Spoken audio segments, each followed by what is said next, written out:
Nuevamente Canal 6, Entre Ríos TV y este programa Fernando Bucco Reportajes busca encontrar voces que cuenten algo que generalmente le interesa a toda la audiencia.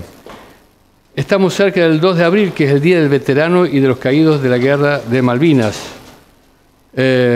Y bueno, hemos tratado de reunir algunas voces de aquellos que estuvieron participando de esta gesta tan importante. Son los integrantes del Centro de Veteranos de Guerra de Malvinas. Y vamos a charlar un poquito con ellos un rato para que nos cuenten alguna experiencia, cómo están organizados, cómo sienten este día que van a volver a no sé si llamar festejar o recordar solamente, pero que es un día que para todos los argentinos es una fecha más que importante, porque todos los que somos de nuestra generación, de aquellos que vivieron en ese momento, lo han vivido intensamente y realmente ha marcado un antes y un después en la historia argentina. Tenemos con nosotros a Luis Almeida. ¿Qué tal? ¿Qué tal? Buenos días. Muchas gracias por la invitación. Un gusto. Julio Sánchez. Hola, buenos días. ¿Cómo va? Bien, bien. ¿Todo bien?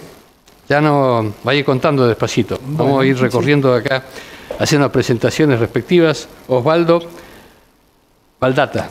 Buenos días, gracias por invitarnos. Luis Santa Cruz. Sí, buenos días para todos y gracias por la invitación. Muy bien. Adolfo Rojo. Buenos días a toda la teleaudiencia. Muchas gracias por esta invitación para poder revivir aquellos momentos del 2 de abril. Muy bien. Y Lino Montanari. Buenos días a todos y un gusto estar acá con todos ustedes. Bueno, en principio, ustedes hoy están reunidos en un centro de veteranos llamado Guerra de Malvinas. Durante el conflicto, ¿ustedes estaban juntos, se conocían o se conocieron todo después? El que quiere vaya contando. Cada uno tenía las distintas fuerzas armadas. Las fuerzas armadas son tres: Fuerza Aérea, Ejército y Marina.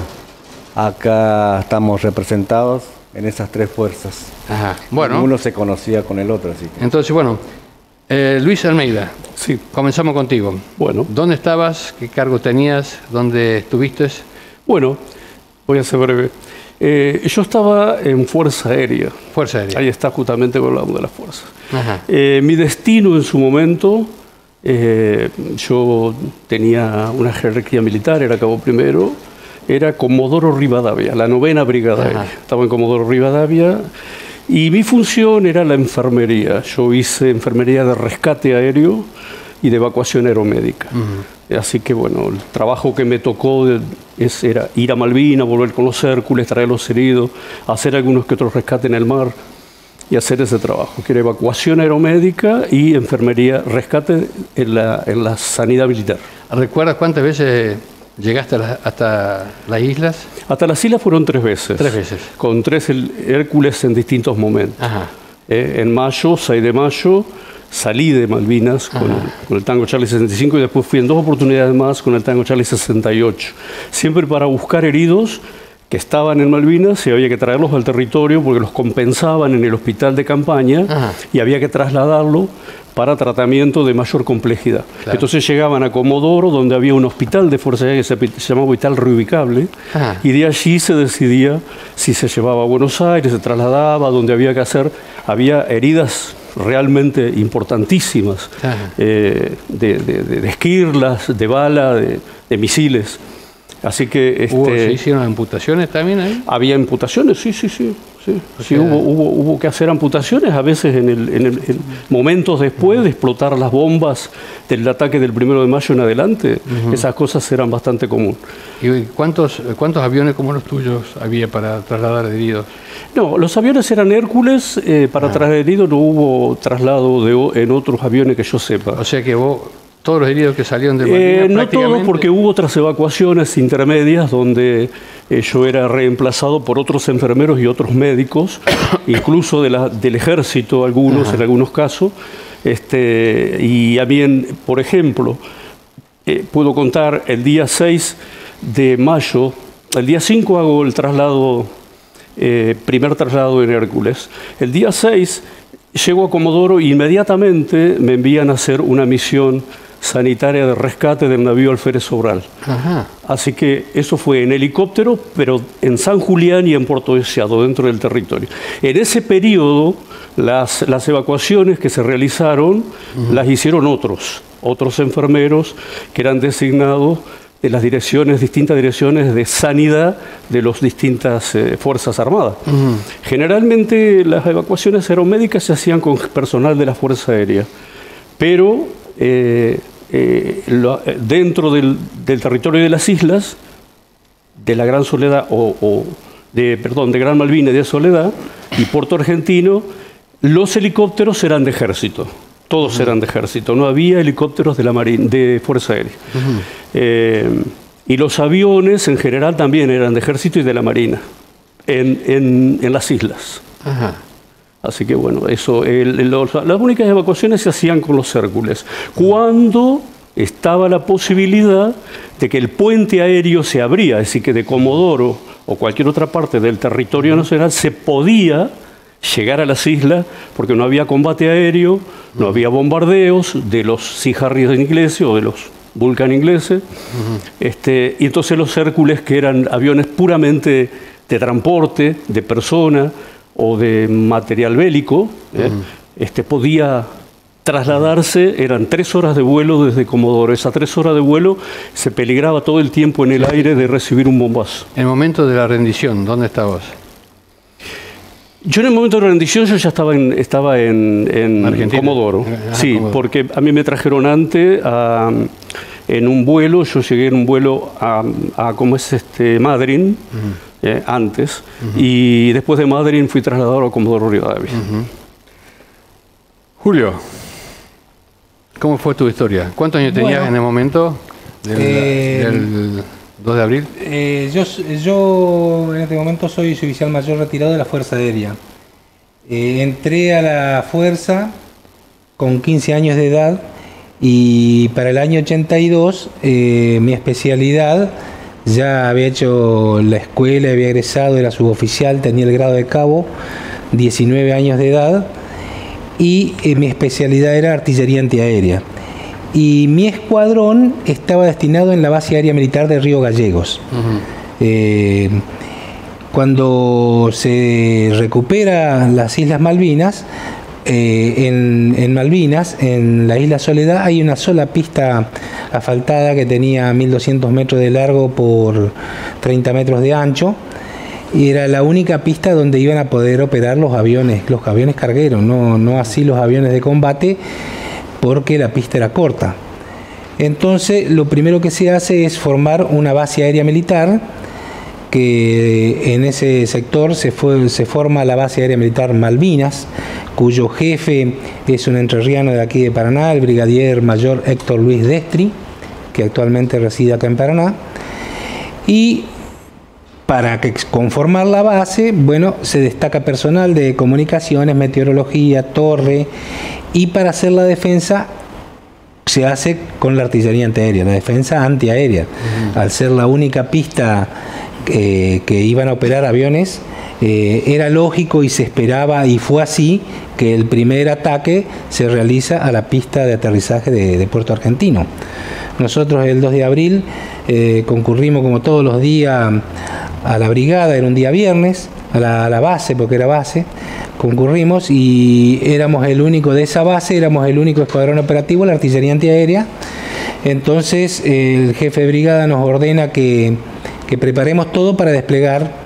Al otro día, 3 de abril, a las 6 de la mañana, despegamos en 2 Hércules, llevando 9 cañones. Nosotros operábamos un cañón que era calibre 20 milímetros bitubo, de origen alemán, Rheinmetall, y bueno, desplegamos el día 3 de abril, llegamos a Malvinas e inmediatamente que íbamos llegando, nos formamos la parte de la defensa antiaérea, o sea, la pista que es una calle de 1200 metros de largo, todo alrededor a los 360 grados, se designan los sectores de tiro, se llevan las piezas, nos llevaron a cada uno al sector que nos correspondía, el mío estaba apuntando hacia el norte, y comenzamos primero vivaqueando en carpas los primeros días, hasta que después, por las razones de la misma meteorología, las carpas no duraban en pie por el fuerte viento que había, por las inclemencias del tiempo,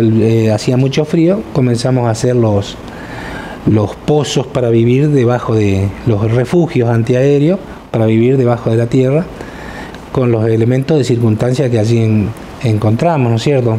¿Cuánto tiempo? Bueno, yo estuve hasta la finalización de la guerra. Desde el día 3 de abril estuve hasta el 12 de junio. La guerra termina el 14 de junio.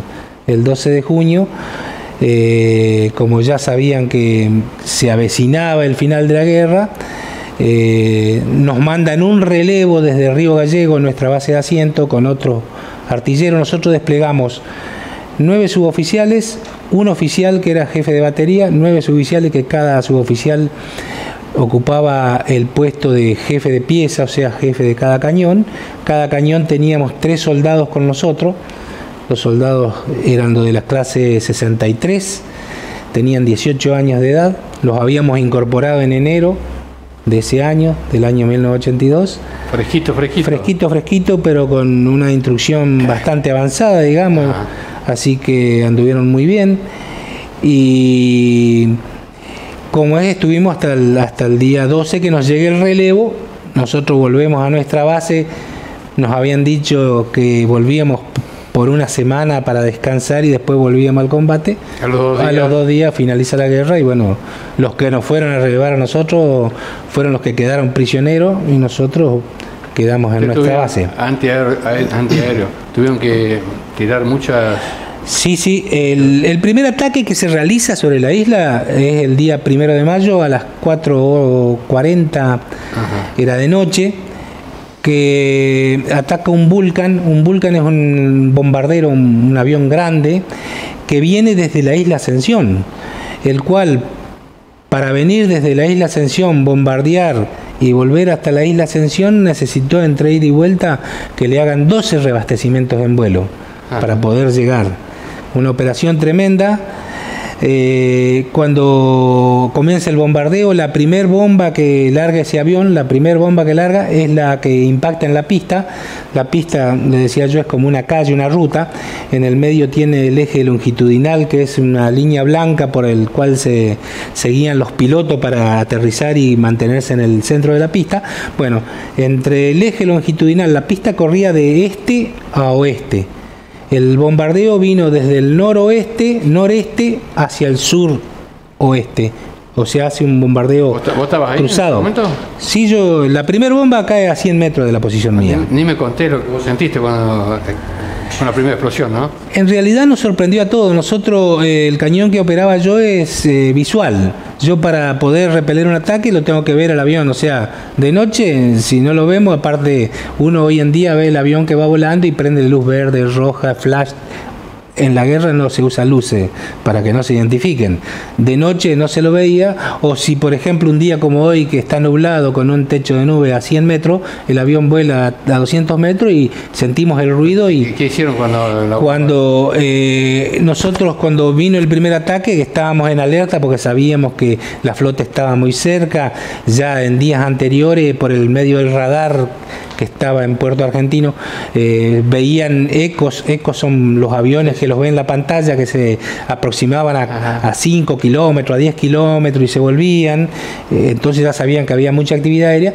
Bueno, ese día, no sé si el radar estaría apagado o qué, pero la cuestión que no nos pasaron la alerta, y nosotros lo que sentimos fue en la noche el ruido de turbinas del pasaje del avión, y simultáneamente una gran explosión, que fue la primer bomba que explotó a espaldas nuestras. Nosotros estábamos mirando al norte, la pista la teníamos atrás nuestro, y en la pista... No tuvimos tiempo para repeler el ataque. No lo vimos al avión, no tuvimos tiempo de repeler, y esa fue la primer bomba de una seguidilla de 21 bombas que largó el avión. ¿Mató a alguno de tus compañeros? Ese bombardeo, la primera bomba cae en la mitad de la pista, y las otras bombas van acercándose a la zona del aeropuerto. Las últimas ya salen de la lengua de de tierra de la península de Freycinet, que era donde estábamos nosotros, y cae en el mar. Pero una de las bombas impacta entre las carpas. Había mucha gente que todavía estaba vivaqueando en carpa. Por ejemplo, de Fuerza Aérea nos daban de comer en un comedor improvisado en el aeropuerto, y entonces había carpas de la parte logística. Bueno, ahí fallecen un par de soldados que eran los que cuidaban las carpas, que estaban adentro de las carpas. ¿Qué hicieron con esos soldados después? Esos soldados estuvieron en esas carpas un par de días hasta que los rescataron, y de ahí los llevaron a la ciudad. En un principio se armó un cementerio en el hipódromo y fueron sepultados ahí. Después los trasladaron al cementerio actual. Y desde ahí, una vez que finaliza la guerra, se arma el cementerio actual en Darwin, en San Carlos, y todos los que estaban en la isla Gran Malvina y desperdigados en la isla Soledad fueron agrupados en el cementerio de Darwin. Qué experiencia, ¿no? Qué experiencia. Osvaldo, ¿dónde estás vos? Bueno, yo en 1982 estaba en la Fuerza Aérea, en la Segunda Brigada Aérea. Ajá. Dentro de la Segunda Brigada Aérea hay un grupo 1 de comunicaciones escuela. Ese grupo, en ese 1982, era el único grupo que había en la Argentina, que tiene la única finalidad de servir las comunicaciones en el campo táctico. Hoy hay 3 grupos en total. Así que un 28 de marzo llega un mensaje para ir a un ejercicio, que nosotros normalmente hacíamos ejercicio durante el año, 10, 15 ejercicios por año. Y por 10 días, Comodoro Rivadavia, con un grupito de un oficial y 4 suboficiales. Por 10 días. Así que fuimos a cumplir la función, llegamos... ¿Ustedes ya sabían que estaba...? No. Nada. Ahí no sabíamos nada. Era en marzo, el 28 de marzo. Ajá. Así que el 30 de marzo nos empiezan a entregar la vestimenta, la ropa de zona fría, todos los elementos de campaña, y ahí ya nos van avisando que íbamos a participar del operativo Rosario. Ajá. En esa época no había celulares. No. Para los jóvenes que están escuchando, creen que... Nada. Sí, vieja, me estoy por ir. Nada, No. nada. Mi madre se enteró ya estando yo en la isla. No me digas. Sí. Wow. Sí. Muchos días después. Mira. Así que estaba previsto el día primero despegar en un Hércules C-130. Nosotros, el grupo nuestro está compuesto por operador de comunicaciones y técnico. Ajá. Así que íbamos 2 técnicos y 2 operadores y un oficial. Y se preparó todo el día primero en el Hércules, ya estábamos para despegar, y bueno, como esto iba en coordinación el operativo Rosario con la Armada, Sí. que tenía que desplegar primero la Armada, llegar, y a continuación la Fuerza Aérea. Hubo un retraso por la tempestad de olas, y se retrasó un poco la operación, así que se realizó el día 2. El día 2 llegamos a Malvinas en el primer Hércules que aterriza. Digamos, gracias a las comunicaciones, por eso nosotros llevábamos las comunicaciones para montar en la isla, y resulta que a nosotros nos estaba faltando, que teníamos que aterrizar, había mucha bruma, eran las 8 de la mañana cuando íbamos a aterrizar, y la pista estaba con obstáculos. ¿Con obstáculos? Sí, señor. Habían puesto obstáculos, porque ya los que estaban ahí, un contingente de soldados ingleses, ya sabían ellos. Ya sabían. Antes que todos ustedes. Entonces la pista estaba llena de obstáculos. Máquinas, topadores. No, nos alcanzó la comunicación de la gente de la Armada, que ya estaba liberando la isla, diciendo no aterricen todavía. Así que hicimos un circuito de 40 minutos. Los nervios al máximo. Imagínate, estábamos viendo la isla, había un poco de humo y bueno, hasta que pudimos aterrizar, y las comunicaciones fueron rápidas. Enseguida nosotros bajamos del avión, ya cada uno sabía lo que tenía que hacer en el aeropuerto, colocamos las comunicaciones, nos comunicamos con el continente, y bueno, ahí comenzó todo. ¿Cuánto tiempo estuviste en la isla? 74 días, desde el 2 de abril al 14 de junio. Y después comenzaron porque con el grupito de 5 no hacíamos nada. Claro. Ahí se integraron el resto de los comunicantes. De nuestra unidad y de las Fuerzas Aéreas de los aeropuertos, de gente de otras brigadas, Así que sumamos un total de unos 40 efectivos desparramados en la isla. Sí. Para nosotros las comunicaciones... Como técnico de comunicaciones, mirándolo hoy para atrás, ¿no estaban preparados? ¿O? Estábamos preparados. ¿Estábamos preparados? Estábamos preparados. Ajá. Nosotros estábamos... Por eso te aclaraba de que hacíamos muchos ejercicios por año. Y nosotros en el 78, cuando fue el ¿Cómo lo vivían? ¿Con conflicto, entusiasmo o con cierto temor? O... Para nosotros era un ejercicio. Por eso íbamos, cuando nos dijeron 10 días a Comodoro Rivadavia, un ejercicio, pero después tuvimos que cumplir la otra parte, que empezó recién en mayo, el 1 de mayo, claro. Ahí caemos Cambió de la cosa. Claro. Mientras tanto era toda la comunicación libre. Era lindo. Todo era cifrado porque teníamos equipo Sí. cifrado, todo bien. Pero ahí en el 1 de mayo ya tuvimos que cambiar muchas cosas, cambiar los puestos de comunicaciones, muchísimas cosas que se aprendieron. Y durante los bombardeos y el ataque y todo, ¿dónde estabas? Sí, sí. Bueno, yo estuve en distintos lugares. Estuve en el aeropuerto, en Puerto Argentino, en el puesto comando. ¿En algún momento estuviste en un lugar Relevando, nosotros teníamos también que dependen de acá del Grupo 1 de Comunicaciones, los famosos, son equipos de comunicaciones montados en los vehículos. Ajá. Nosotros los llamamos ECA, equipo de comunicaciones de avanzado. Sí. Eso estaban más en los cerros, en la montaña, en lugares. ¿Viste más mucha inhóspitos. gente, compañeros fallecidos? No, pero siempre en alerta, buscando cuidarnos. ¿Y vos te fuiste de la isla el día? Replegué de la isla, llegué el día 2 de abril, Sí. y en el primer vuelo y en el último vuelo repliego a Comodoro Rivadavia. El último vuelo. ¿Cuántos soldados quedaban en la isla cuando llegaron los ingleses? No, Ni idea. no, ¿cuántos no? No, porque tampoco sabíamos cuánto era. Yo, si te digo, me crucé a lo mejor con él, con Sánchez. Algunos nos conocíamos. ¿Te imaginas? Todo de verde, casco, Claro. las bufandas, ¿no? Impresentable desde... ¿Mucho frío? Sí. Sí. Sí, pero el frío es lo que se supera. Sí. La otra parte es la que se tiene que uno... La que hasta el día de hoy queda, ¿no es cierto? Sí. A ver si tenemos tiempo todavía. Luis. Sí. Bueno, el 2 de abril yo lo escuchaba a él y cada uno fue diferente, digamos, cómo se enteró. En el caso nuestro, yo había llegado en el año 81 a la guarnición militar Sarmiento, en Chubut. Ajá. En la guarnición militar Sarmiento estaba el Regimiento de Infantería 25 y la compañía de ingenieros, que son las dos unidades que usaron para ir a Malvinas, porque estaba el grupo de artillería 9 que no se movió. El jefe de la operación Rosario, yo lo escuchaba a él, ¿no es cierto? Fue el teniente coronel Sanandín, el jefe de la guarnición nuestra. Y sale antes, ¿no es cierto?, él de la guarnición. Ajá. Entonces él le ordena a la compañía de ingenieros que se preparara para ir a Malvinas. Yo le digo esto porque yo no iba, porque yo había llegado en el 81 y había recibido el armamento de toda la unidad. Entonces cuando yo me entero que no iba, comencé a preocuparme y a llegarle al jefe para decirle que yo quería ir. Yo era sargento, yo era de ejército, sargento y del arma de ingenieros. Yo quería ir. Primer día, segundo día me dicen que no, porque tenía armamento, tenía mucho armamento en la sala de armas.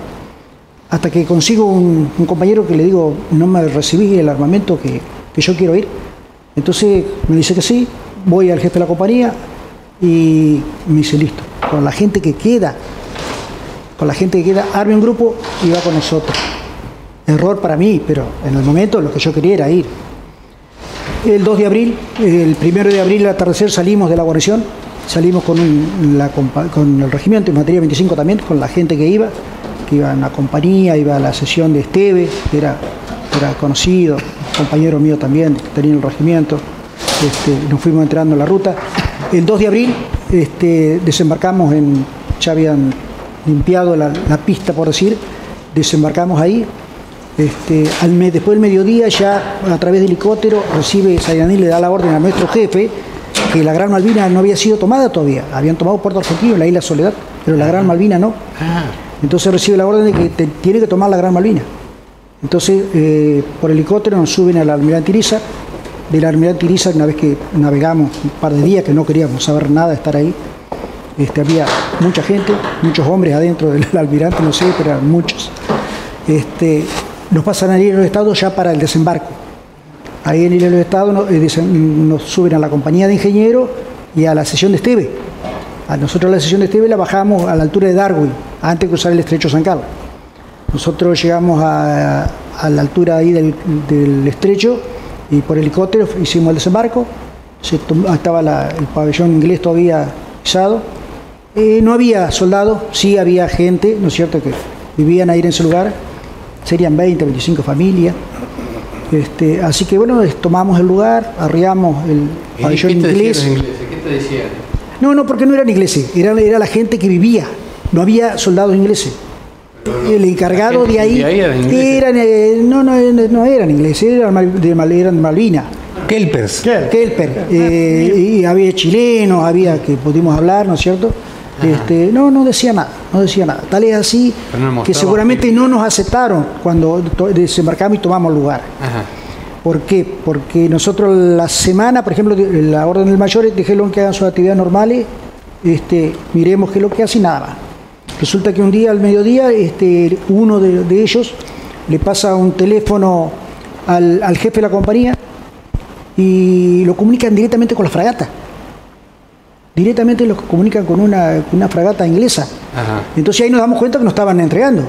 Le habían dicho que era un batallón de ingenieros, era una compañía de ingenieros reforzada, éramos 120 hombres, un batallón tiene más de 350 personas. Nosotros apenas llegamos, fue preparar las defensas, digamos, hizo las posiciones y nosotros como del arma de ingeniero, el jefe había recibido la orden que podía llevar campos minados, lo llevamos, así que lo primero que se hizo fue el campo minado donde no llegaba el personal para evitar el desembarco y las posiciones las comenzamos a hacer.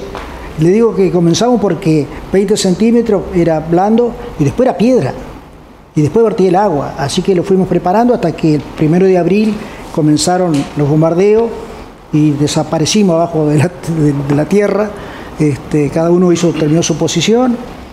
Ahí sufrimos, digamos, el tema de la comida porque tuvimos con víveres para 15 días, tuvimos 45 días. Llegamos a comer un pedazo de carne de oveja a las 16 horas y nada más. Así resistimos todos los bombardeos porque eran aviones, fragatas, todos tiraban. Todos pasaban y tiraban. ¿No estaban ustedes? Claro, porque nosotros estábamos para evitar el desembarco. ¿Viste compañeros caídos ahí? No, pero sí todos los barcos que no podían pasar para el otro lado o estaban de este lado, iban a parar ahí. Entonces ellos ya iban con baja de los barcos que habían sido bombardeados y todo quedó ahí, todos los fallecidos quedaron en ese lugar. Ajá. En ese lugar, ahí en Bahía Foc. ¿Y en la fecha de la rendición dónde estabas? Y el 14 recibió la orden que había finalizado. Ajá. Así que llegó el barco ambulancia de ellos a recogernos y pasamos a ser prisioneros de guerra. Pero quedaron soldados ahí, ¿no? No. Tal es así que el armamento quedó en ese lugar, nosotros lo dejamos en un lugar, quedó ahí el armamento y cuando llegamos al barco de ellos pasamos a ser prisioneros de guerra. Ahí quedamos, hasta que desembarcamos en Puerto Mar. Por eso, vos fuiste prisionero de guerra, estuviste dentro de un barco de inglés. Sí. Ajá, y bueno, y desembarcaron en Puerto Argentino, calculo que el 18, 19 desembarcamos. Cuando tuvieron que dejar las armas, que hay muchas fotos de eso, ¿no es cierto? Lo dejamos, a nosotros no nos dijo, el jefe de la compañía dijo, vamos a dejar el armamento acá y cuando llegó un helicóptero inglés que llegaba el barco, cuando subimos al barco pasamos a ser prisioneros de guerra. Mientras tanto abajo no. ¿Y cómo nos trataron? No, bien. Nos golpearon la puerta, pagaron la comida y nada más no sabíamos si era mañana, tarde o noche. Pero ahí la pasamos todo el tiempo. Y después, todos los días, 74 días que estuvimos ahí, hicimos todo. ¿Cómo lo sentís hoy? ¿Yo? Sí, tuviste mucho tiempo después. ¿Algunos tuvieron trauma o...? Tenía familia, tengo familia, mis hijos. Un tema importante para seguir luchando. Yo seguí. La compañía ingeniero fue. ¿En esa época ya tenías hijos ahí? ¿Ya en esa época? Sí, ya tenía, ya eran chiquitos. Mi nena cumplió 5 años y estaba allá. ¿Vos pudiste hablar con tu familia o no? No. Hasta que volviste no sabían ellos. Mi familia no sabía dónde estaba. Porque desembarcaba en Puerto Argentino. Todo era así. Después pasamos a la Gran Malvina y nadie sabía dónde estaba. Dijeron Santa Cruz. Sí, tu familia no sabía si estaba vivo. No, estaba desaparecido. Porque el Estado Mayor, mi hermana vivía en Buenos Aires. Ajá. Y fue al Estado Mayor. Dice, mi hermano fue, pero ¿estás segura? Y era de ingeniería, sí, pero ¿y fue la compañía completa? Y sí, fue la compañía completa. Dice, bueno, le vamos a avisar. Terminó la guerra y estaba desaparecido. ¿Y cuánto tiempo después de que terminó la guerra pudiste volver al país? No, yo el 20 de julio y ya estaba, o sea, en el junio, yo me acuerdo, el 20 ya estábamos en la unidad. Ajá. Así 20 que de junio. O sea, la guerra terminó el día... El 14 terminó la guerra. 14 Y de mayo. creo el 15 ya nos pasaron a buscar. 14 de junio finaliza. 14 de junio, lógico. Sí, 14 de junio. Y no, es el desembarco, y fue duro, digamos, para mí personalmente, porque yo había llevado a la gente que quedaba en la unidad. Claro. Pero como yo me quería ir y lo llevé a ellos, Claro. entonces para mí fue una responsabilidad muy grande. Pero hoy estás orgulloso de haber estado ahí, los haber estado trajes, vivido todo eso. Yo terminé la carrera, digamos, porque como la compañía volvió completa, yo estuve 10 años en la guarnición militar Sarmiento, Ajá. después que volvimos de ahí, hasta el año 90 estuve en ese lugar, así que nunca tuve problema con el trabajo, ni con nada, trabajé hasta que me retiré. Bueno, muy bien. Adolfo Rojo. Bueno, pertenezco a la Fuerza de Ejército. Ejército. Nosotros recibimos, mi asiento era en Comodoro Rivadavia, en el Regimiento de Infantería 8. Ajá. Llegué en el año 78 ahí, fuimos movilizados con el tema de Chile en ese momento. Y el Regimiento 8 fue, por así decirlo, la segunda unidad que llegó a Malvinas después del desembarco junto con el 25. O sea, ¿qué día llegaste vos? El 4 de abril llegamos 4 de nosotros, abril. empezamos a llegar ahí escalonadamente todo el Regimiento 8. Previo a eso, el 1 de abril ya habíamos recibido a la gente del 25, algunos, pero no sabíamos, todos decían que se trataba de un ejercicio, pero era, como se dice, el factor sorpresa es el 80% de la Yo creo que es raro ganada. que se haya podido mantener en secreto tanto tiempo, porque Exactamente, si sí. los jefes sabían, generalmente Por eso el factor argentino sorpresa, somos difíciles de guardar el sorpresa secreto, ¿no? y el secreto, Fue secreto, fue es secreto. esencial, es el 80% de una batalla. Bueno, así concurrimos a Malvinas, ya inmediatamente una vez arribado a Malvinas fuimos trasladados a Gran Malvinas, a Bahía Foc, Ajá. donde comenzamos a construir nuestras posiciones. Yo era jefe de un grupo cañón de 105 ¿En qué vivían milímetros. ustedes? ¿En carpa también? No, directamente en las posiciones, empezamos a cavar las posiciones. Como decía Caliste, tuvimos, en mi caso particular, tuve que dinamitar para poder hacer el pozo de Zorro famoso, que al tener un cañón de 105 milímetros, que alcanzaba los 10 milímetros, o sea, 10 kilómetros de alcance, es una posición ¿Vivías ahí? Vivíamos O sea, en el no pozo. techo, nada, no carpa, ¿no? No, en carpa no, así que acomodamos, le pusimos con las mismas tapas de la munición del cañón 105, hicimos un sobretecho, cortamos pasto, tepe. ¿Cuánto tiempo estuvieron ahí? Hasta el día del cese de hostilidades, la Toda la- llamada finalización de guerra, no es porque es un ¿Y cese. sanitario? toda la Nada. Cese al fuego. Sanitario, sí, también, por supuesto, en el campo, el sanitario del campo. Y bueno, ahí me quedaron marcadas 2 anécdotas, por así decirlo, o 3, que uno vive en todo. La guerra significa muchas palabras: viento, lluvia, soledad, tristeza, alegría, desazón, inseguridad, miedo. ¿En días cuántos fueron? No sé, que vos llegaste Desde el día 4 de abril al 14 de junio, el momento del cese de hostilidades. Ajá. ¿Cuánto Ahí- tiempo estuviste en el campo?